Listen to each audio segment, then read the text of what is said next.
Welcome to the Touch MBA Admissions Podcast. Do you need help figuring out which schools to apply to or how to get into the world's top MBA programs? Hey, you're not alone. Join thousands of others on this podcast and on our site, touchmba.com, as they seek the admissions edge. And now, here's your host, Darren Joe. Hello, everyone, and welcome to the Touch MBA podcast. This is your host, Darren, and I'm really excited to have our next guest on the show. Professor Elaine Ferneley is the Director of MBA programs at Manchester Business School, which was one of the first business schools in the UK. It was founded in 1965 and is one of the largest business schools in the UK as well. So I'm really looking forward to talking to Elaine about this program and what makes it unique. Professor Elaine, welcome to the show. Hello, Dan. Nice to speak to you. Pleased to be here today. As you say, my name is Elaine Ferneley. I'm the Director of the MBA program at Manchester Business School. I'm responsible for our full-time program and also for our global MBA program that is delivered both in the UK and through regional centres around the world. Fantastic. And do you also teach in the program as well? I do indeed. My chair is in technological innovation, so I do teach a little bit with regards to technology and society. I also support our students going through the projects on their MBA program. I teach in our global program on various simulation exercises that we deliver on that particular program of study. Great. So Elaine has both the program and faculty perspective to offer on this show, and can't wait to get started. So my first question, Elaine, is what makes the Manchester MBA unique from all the other business schools? Well, certainly there are a lot of MBAs out there, but we differentiate ourselves in quite a specific regard, is that our program is what we call practice-based. So whilst we have some classroom teaching, a significant part of our program, over 600 hours of our program, about a third of the program, is on client-facing project work. So rather than doing classroom exercises, our MBAs work with corporate clients on significant pieces of work in commercial locations, on business problems that leading organisations need addressing on a very practical way. So that differentiates us from many other programs around the world. My goodness, and that's 600 hours. That's nearly 75 8-hour workdays. Yes. And could you talk a little bit more about the different types of consultancy projects Manchester MBAs go through? And do they start those from the very beginning of the course as well? They do start on the second day. Wow. So on day one, we introduce them to Manchester. On day two, we introduce them to their first client. So work with their first client on a not-for-profit project for approximately 6 weeks. Our clients on the not-for-profit project include people like the National Trust in the UK, the National Football Museum. Obviously, we're a Manchester-based business school, so we wouldn't be doing ourselves a disservice if we didn't have a project with football associated in Yes. it with it. They also do projects with the Royal Commonwealth Society, the Brigade, a range of different third sector organisations. That's the first project in the first couple of weeks that they're with us. They do that over a 6-week period. The second project is in their second and third terms with us. They've been with us for about 6 months. And that's an 8-week project where they work for half their time on what we call a UK consultancy project. So that means that they're working on a project in the UK that's based in the UK, but with a commercial organisation. So, for example, Cisco give us several projects a year. O2, a telephone provider, recently gave us some projects. GlaxoSmithKline, the pharmaceutical company, just some examples of projects that the students work on for about 2.5 days a week for 8 weeks. That's their second project with us. And then their final project is a 3-month project where they work on an international business project. And that's from January till March of their second year. And that's where they work full-time on some international problem that an organisation has, travelling the globe with the organisation to help them address a particular problem that they may be facing. Current international business project clients include Audi, the car people, so BMW, the car people, Telefonica, again, as the name suggests, a phone provider. Admiral Insurance is another one that's recently come into our IB portfolio. So a number of large organisations that have international problems that they need to address, and the students work on that for a full 3 months in the final 3 months of their programme. Amazing. And do the students have a choice to pick which organizations to work for, especially, those students who might be considering a career change? Well, they don't quite have a choice.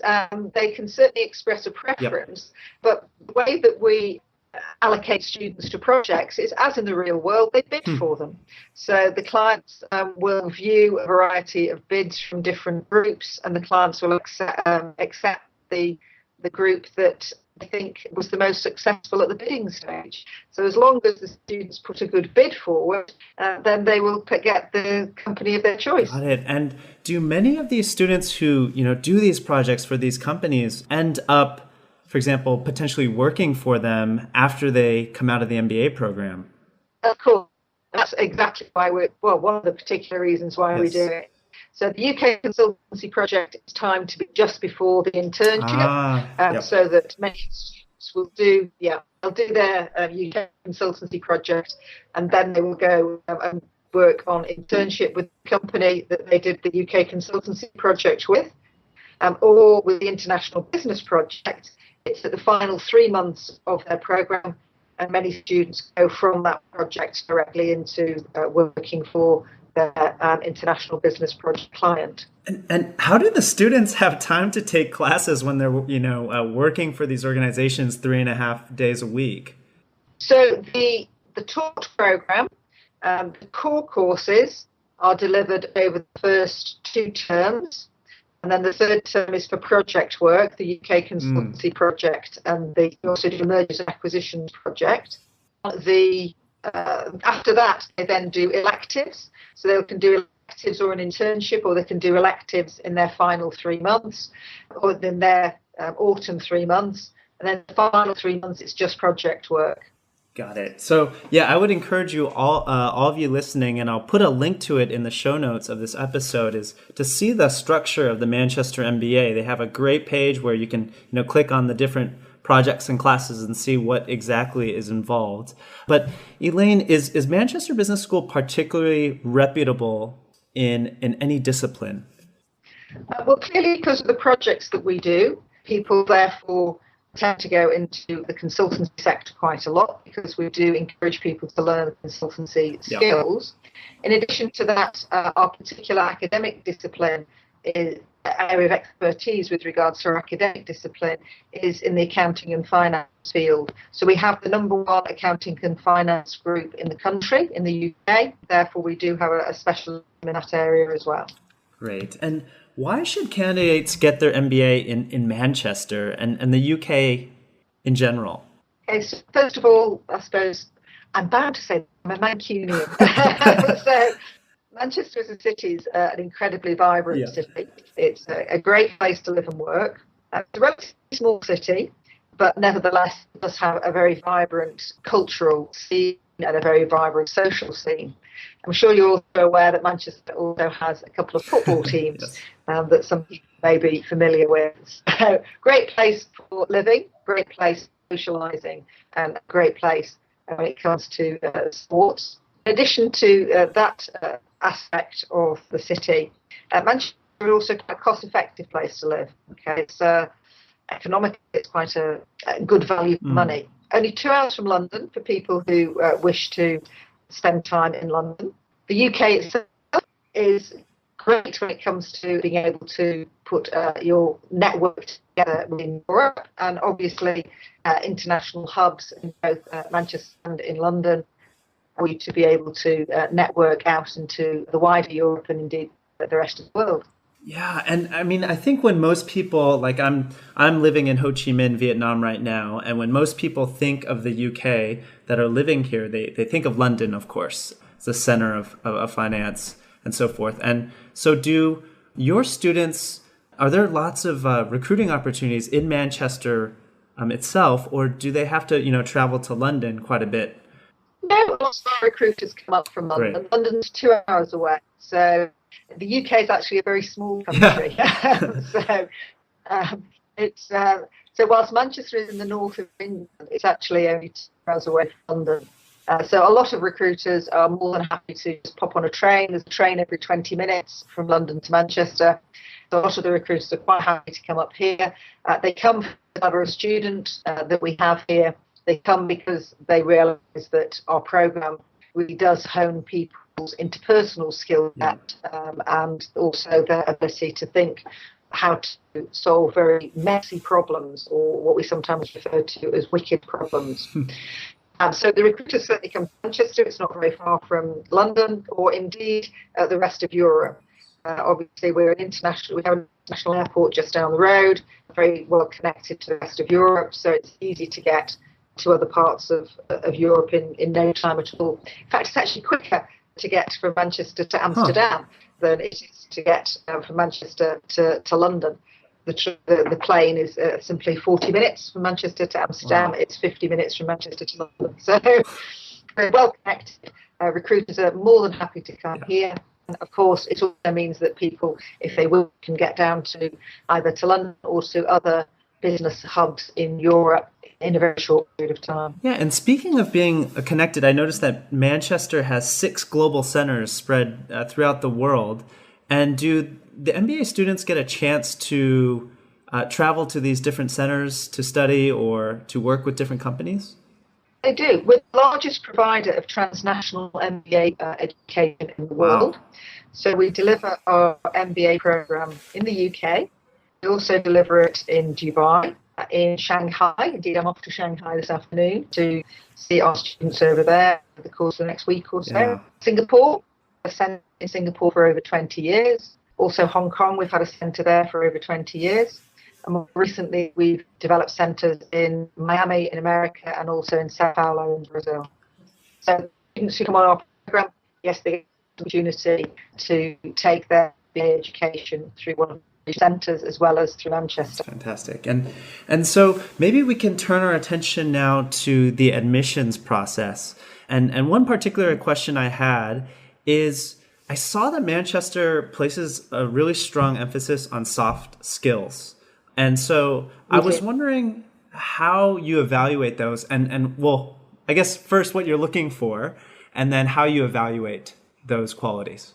Yeah, so we're looking for people with strong interpersonal skills, people though we're also looking for people who have empathy and an ability to work with others in a considered way. We do expect people to be able to demonstrate leadership skills or have leadership potential. In major part, we assess that obviously via the interview, but in addition to that, we also have, as well as GMAT, we also have the Manchester admission test, which has a psychometric element to it. That's something we've developed ourselves. We have a psychometrics at work research group in the business school of international standing. So we've developed a psychometric test that allows us to identify whether the candidate is somebody who will benefit from our program. Oh, wow. And all applicants have to take that test? Not all of them. What we will do is we'll interview people. We interview everybody. In the first place, if we're very confident from the interview that people have the skill set that we're looking for, then we will leave it to the interview stage. For people who perhaps are nervous at interview, or feel that, or we feel there may be more to them than came across at interview, we will then ask them to take the Manchester admissions test, that we can get a psychometric assessment of them as well.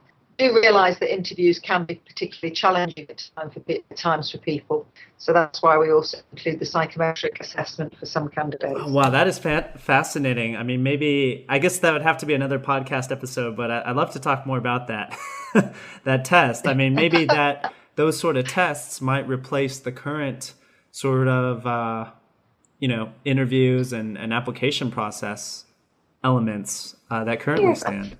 Yes. I'm not sure anything will really replace an interview. Talking to somebody is something that we can really get a lot out of an interview that you can't necessarily get out of another form of assessment. But certainly it can help. Psychometric assessment can help us get a better understanding of someone as an individual. And while we're talking about the interview, who conducts those interviews? The interviews are conducted by, some of them by myself, some of them by my colleagues who are the associate MBA directors, who are, in all cases, academics who are working at the moment full-time on the MBA programme. Occasionally we'll ask alums as well to interview for us. Okay, great. And would you have any tips, because I'm sure you've interviewed hundreds of candidates, would you have any tips for our listeners on how they can be most effective in the interview? Oh, that's an interesting question. For me, I understand that people wish to prepare for interviews, and that's clearly a sensible thing to do. However, I do like it when somebody brings more of their personality, their character, their charisma into the interview, rather than simply giving a pre-scripted response. So a little humour, anecdotes, insights into somebody's individuality, I think, add to the interview experience. Yeah, and one other interesting element of your application process I saw was you require a PowerPoint application. Yeah. So, because that's where one way in which we can actually get insight into somebody as an individual, how they choose to construct that PowerPoint, or increasingly people are using Prezi as well. Yeah. What sort of graphics, what sort of design they use, does give us an interesting insight to somebody as an individual, more than we can get from an application form alone. Yeah, and well, I noticed you also have 10 stages of application deadlines. And so my question was, does it help to apply earlier, in the earlier stages? Will that help applicants' chances? Yeah, in short, yeah. Obviously, we're a small program. We're very selective about who we bring in. We don't continue to accept people once we've filled the number of places that we wish to fill on a given year. I like to be a reasonably small cohort, somewhere between 100 and 120. I think it's important that everybody in the MBA cohort gets to know each other, gets an opportunity to work with each other. So therefore, if people apply earlier in the cycle, then they are more likely to get a place than when you get towards the end of a cycle, when we may be starting to fill up. Certainly, we may be starting to fill up with particular industry sectors, for example, where we do try and make sure that we're putting a mix of people into a class. So we will make sure that we're getting a diverse cohort in. Yes, people should apply early rather than leave it to the last minute. Yeah, and I mean, because I saw your last stage is in July. So, I mean, would you encourage, as a general rule of thumb, of course there's exceptions, but would you encourage candidates to apply by, say, March or February deadlines? I'd encourage people to apply earlier. Okay. Obviously, we've got application deadlines. We have the various deadlines. But if you apply earlier, then there is more opportunity for you to get onto the programme. Also, frankly, there's more opportunity if you were looking for some sort of, with regards to financing, to get some sort of financial assistance to apply earlier. Okay, crystal clear. Thank you for that. And in terms of the GMAT, do you have a minimum score? Oh, that's an interesting question. In short, I'm not particularly focused on numbers, but yes, we do have scores where we're not really interested in seeing people who can't achieve, let's say, in excess of 550, 560 GMAT. Again, we would look at the individual. Some people, we would, instead of asking them to do GMAT, we would ask them to do the Manchester Admissions test as well. I think that for certain characters and personalities, then we're quite curious as to how they'd cope with our Manchester Admissions test rather than how they'd swap for GMAT. Oh, so the Manchester Admissions test has like a similar structure to the GMAT, asks like verbal and quantitative questions, or? It does.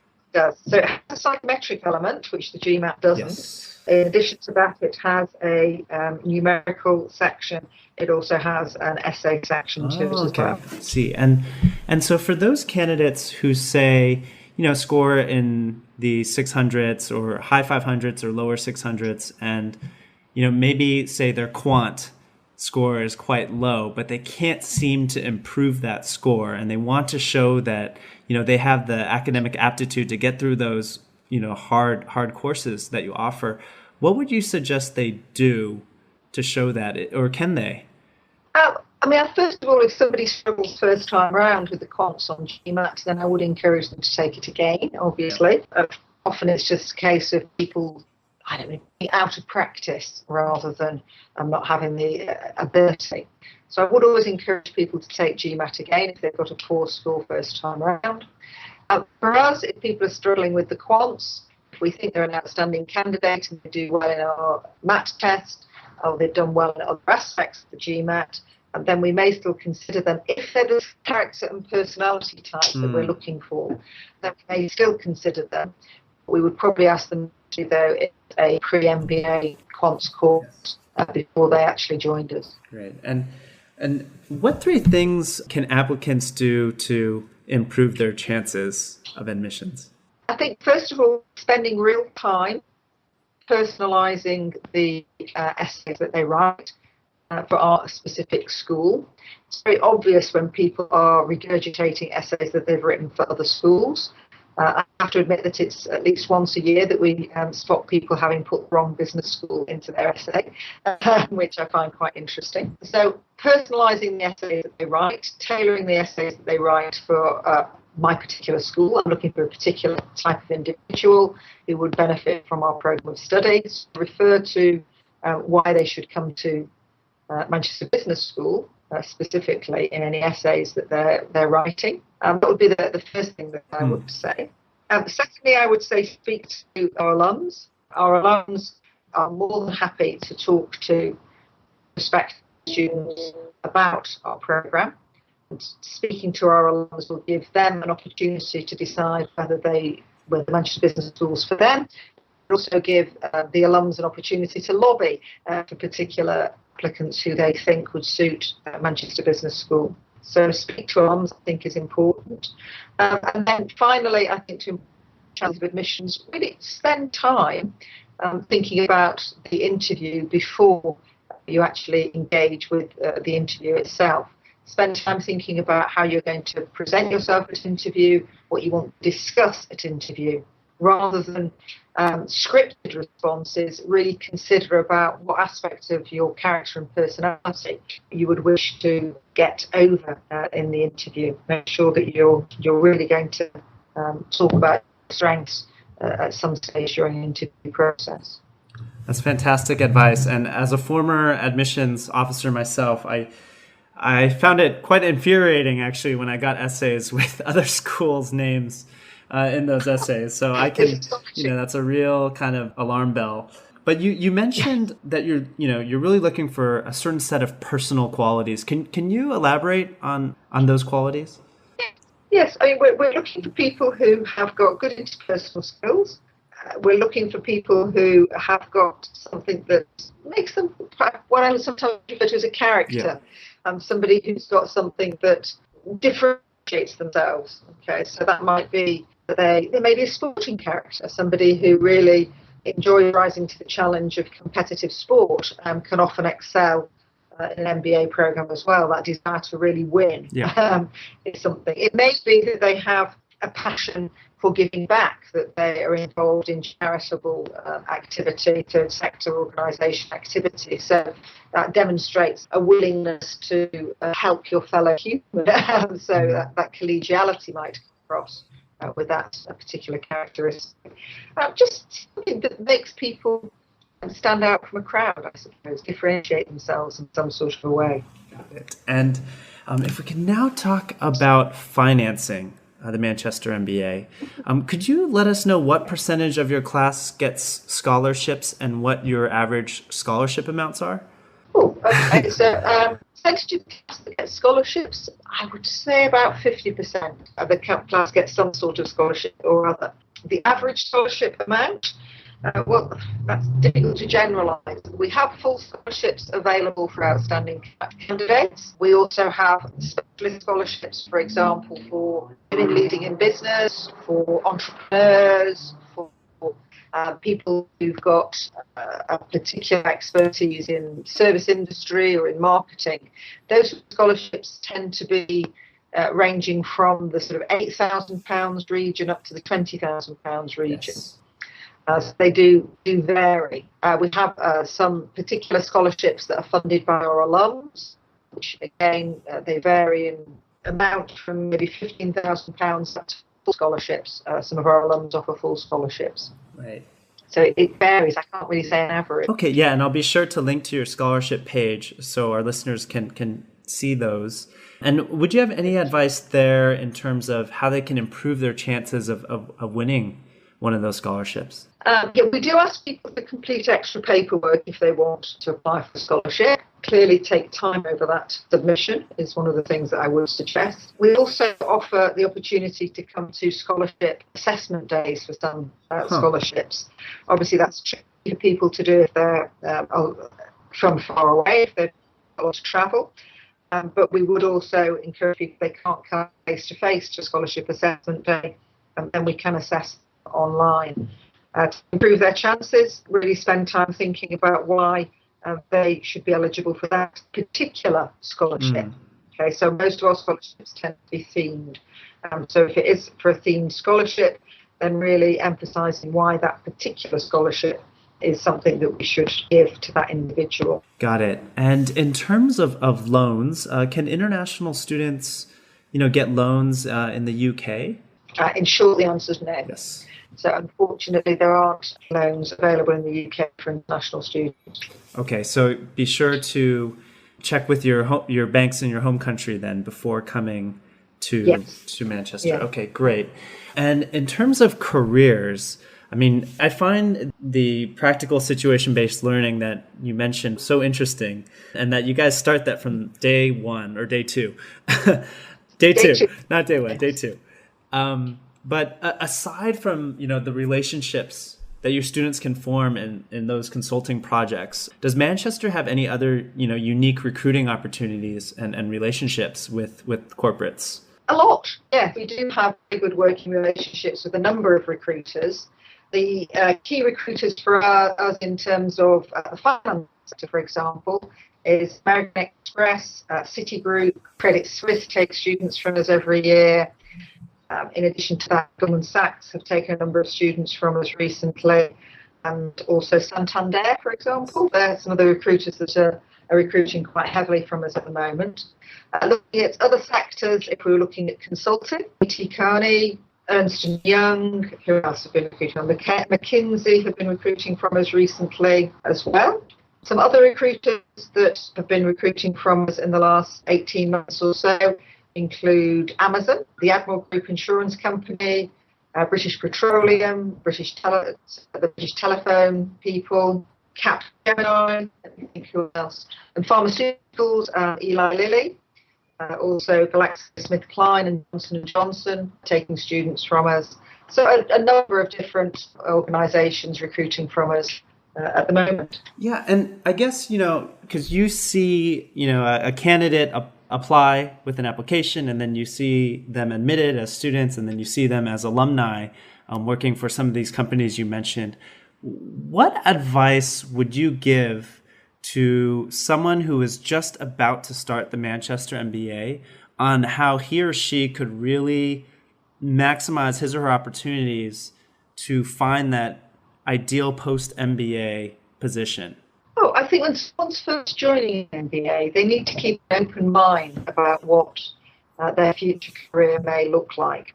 I find it interesting that when people are joining an MBA, they often have a preconceived idea of where they're going to move on to after an MBA. But the MBA is a transformational experience, and that does mean that during the course of the programme, you will transform as an individual, and therefore your goals may transform, they may change. So for someone about to start an MBA, I would say keep an open mind. You may come into an MBA thinking that you want to go into the pharmaceutical industry, and yet during the course of the programme, you may discover that actually the technology-based company is something that you would be far more interested in moving towards. So I'd keep an open mind. The MBA transforms you, and it transforms your view of what your future may be. That's interesting. So yeah, keep an open mind. And how do many of your students, find their jobs? We have a dedicated career service for our full-time MBAs. So many of them use our careers advisors to help them find their next positions.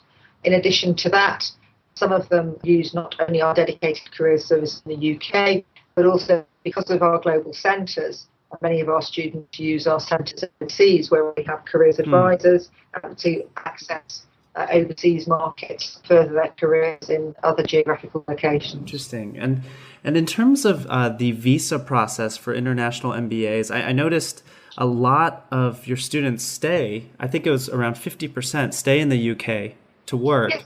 So could you explain the visa process, how that works? Yes, so the visa process in the UK has recently changed. Students don't have an automatic to remain after their MBA programme any longer. However, the UK has what we call Tier 2 visa process, which means that as long as somebody is a Tier 2 sponsoring organisation, so larger organisations tend to hold what's called Tier 2 visa status. That means that they are eligible to employ people who are from other parts of the world outside of the EU. So many of our students stay in the UK because they get jobs with large organisations that hold Tier 2 visa licences. So that's why so many of our students stay here. I see. And what about students who may want to try to start a venture in the UK? The UK, we do have entrepreneurial visas at the University of Manchester. So we are one of the universities that can, to a small number of students who wish to start entrepreneurial ventures, we can support them in getting visas to start such entrepreneurial ventures here. Great. And how can our listeners connect with your students and alumni, if they want to learn experientially what the program is like? All they need to do is contact us through our website and we'll put them in touch with one of our current students or one of our alums. Okay, got it. So I'll be sure to link to that. And is there anything else about the Manchester MBA that you just wish more candidates knew about? I think it's the practice-based element of the programme. I can't emphasise enough how beneficial it is for students during their programme to continue to engage with industry. I know many people are nervous about leaving their jobs to come and study full-time. At Manchester, however, you're not only going to be studying full-time, you're also going to be doing pretty much full-time work with employers or potential employers at various stages through your programme. For every student who comes on the programme, they will be able to add 3 clients, 3 companies they've worked for onto their CV at the end of their MBA programme of study. Yeah, I think that's an absolutely unique point about the program. In fact, I've never seen that, with all the different schools we've had on the podcast. So if you're really looking to get that work experience while you're studying, throughout the entire program, Manchester's definitely probably the top option. I guess my last question is a fun one. And could you describe the Manchester MBA in 140 characters or less? Gosh. I can't count on the spot though. So, but I trust you. Practice-based learning, a good life and good fun. Perfect. Thank you so much, Professor Elaine, for being on the show, and really appreciate your time and your insight into the program. Thank you. I really enjoyed the conversation. Thanks for listening to the Touch MBA podcast. Don't be shy. We have a mailing list. Go to touchmba.com and get yourself signed up. And we'll keep you posted with the best tips and insider interviews on how to get into your #1 school. You can also find us on Twitter and Facebook at Touch MBA. See you soon.